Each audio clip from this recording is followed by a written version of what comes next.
আজকে আবার ready teddy হয়ে চলে এসেছি নতুন লুকে। তো আজকের এই লুকটা আর ড্রেসটা তোমাদের কেমন লাগছে অবশ্যই কিন্তু কমেন্ট করে জানাতে ভুলবে না।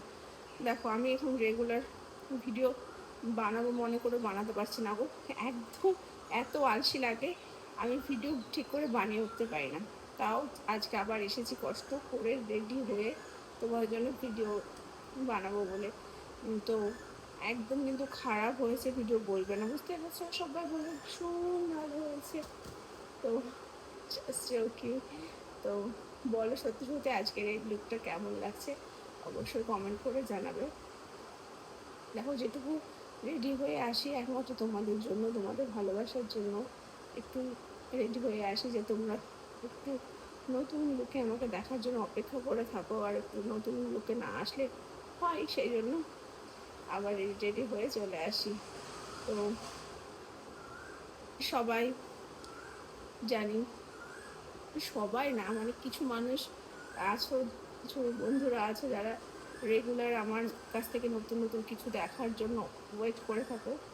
তো তাদের জন্য বলছি, আমি নতুন আনতে পারি না, তবু চেষ্টা করি মধ্যে সত্যি কিছু আনার।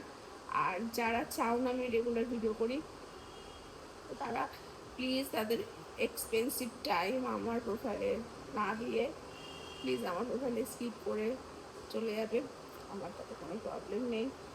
আর যারা ভালোবাসা দিচ্ছে এভাবে ভালোবাসা দিতে থাকবে।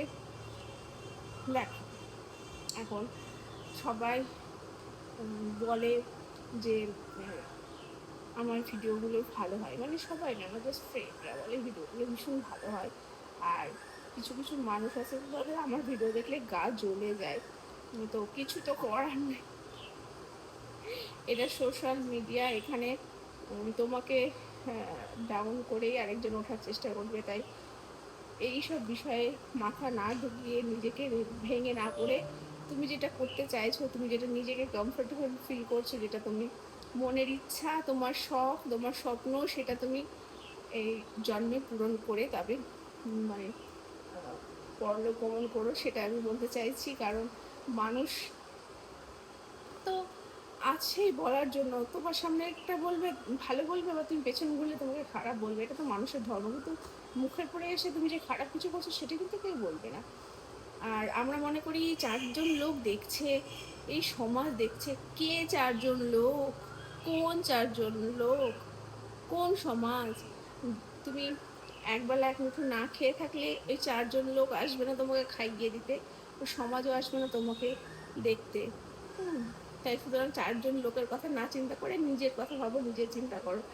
আরে একা এসছো একা যাবা, এত চারজন লোকের কথা চিন্তা করে কি লাভ? নো, ওদের মানে কাজ তো নেই নিজের লাইফে কিছু করার, মানে কোনো মানে টার্গেট নেই, কিছু লক্ষ্য নেই। তো সেই অন্যেরা কি করছে সেটা দেখে দেখে তাদের দিন কাটে। তা তাদের কথা না ভেবে নিজে মন থেকে ঠিক থাকো, নিজে ভালো থাকো, নিজে ভালো চলো, ব্যাস, এর বাইরে কিচ্ছু নেই। নিজের কাছে নিজে ক্লিয়ার থাকো, সুস্থ থাকো, সুন্দর থাকো, লোকের কথা ভেবো না। তো তো আমি সেই সব মেয়েদেরকে বলছি যারা মানে ভিডিও বানাও শর্টস পোশাক পরে বলে তোমরা মানে ভাবো যে কী অপরাধ করে ফেলেছো, কী জঘন্য অপরাধ। শর্ট পোশাক পরা, শর্ট ড্রেস পরাতে কোনো অপরাধ নেই, কোনো নোংরামো নেই, কোনো খারাপ কিছু নেই, এটা আমি মনে করি। নোংরা তো তাদের চোখ যারা নোংরা দৃষ্টিতে দেখে, পোশাকে কোনো নোংরামো নেই, ঠিক আছে? তাই সুতরাং যেসব মেয়েরা উন্নত হয়েছ, চাইছো যা মানে স্বাধীনভাবে যা পোশাক পরতে মন যায় পরো, খাও। আর শয়তান যারা, তারা তো সারা জীবন শয়তানিগিরি করেই গেছে, শয়তানিগিরি থেকেই যাবে, তারা কোনোদিন পরিবর্তিত হবে না, ঠিক আছে? তো তাদের কথা ভেবে নিজেদের স্বপ্নটাকে বিসর্জন দিও না, এটুকু বলতে চাই। আর চারজন লোকের কথা চিন্তা করো না, কেউ হয় না চারজন লোক। চারজন লোক বলে সমাজে কিছু নেই, তুমি তুমি তুমি একা, তুমি সব, ঠিক আছে? তুমি নিজেকে ভালোবাসবে, ব্যাস এটুকু। টাটা।